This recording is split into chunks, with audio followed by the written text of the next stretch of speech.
ఇప్పుడు మనం అభినందన అనే పాఠ్యాన్ని చదువుకున్నాను. వందనాలు వందనాలు అభినందన చందనాలివే, మా అభినందన చందనాలివే.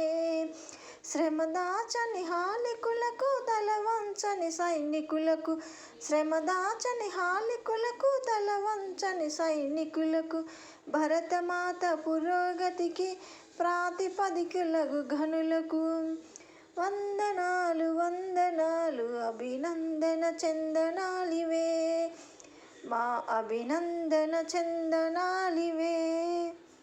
విన్నారు కదా పిల్లలు? వందనాలు వందనాలు అభినందన చందనాలివే, మా అభినందన చందనాలివే.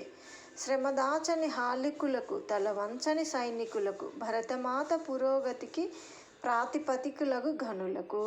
వీటి అర్థాలు తెలుసుకుందానా మరి? ఓకే.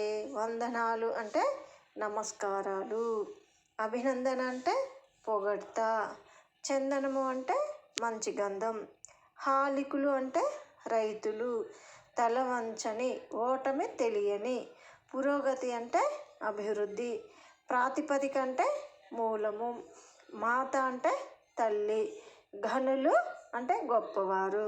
వీటి అర్థాలు తెలుసుకున్నారు కదా. ఇప్పుడు శ్రమదాచని రైతులకు, ఓటమి తెలియని సైనికులకు, వీళ్ళందరూ భారత మాత అయిన మన దేశ అభివృద్ధికి మూలమైన గొప్ప వాళ్ళందరికీ అభినందనలని కవి ఈ పద్యం ద్వారా చెప్పడం జరిగింది. ఇంకో పద్యం చూడండి.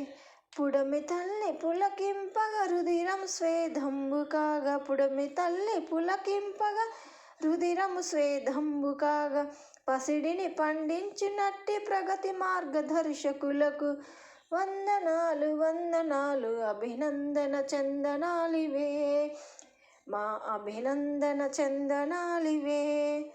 మరి దీని అర్థం ఏంటంటే, పుడమి అంటే భూమి, పులకించడం అంటే ఆనందంతో గుగ్గురుపాటు కలగడం, రుధిరం అంటే తెలుసు కదా రక్తం, స్వేదము అంటే చెమట, పసిడి అంటే బంగారం, ప్రగతి అంటే మనం ఇంతకుముందు పురోగతికి అభివృద్ధి అని చెప్పుకున్నాం కదా, ఇక్కడ కూడా అదే అర్థం వస్తుంది. ప్రగతి అంటే అభివృద్ధి అని.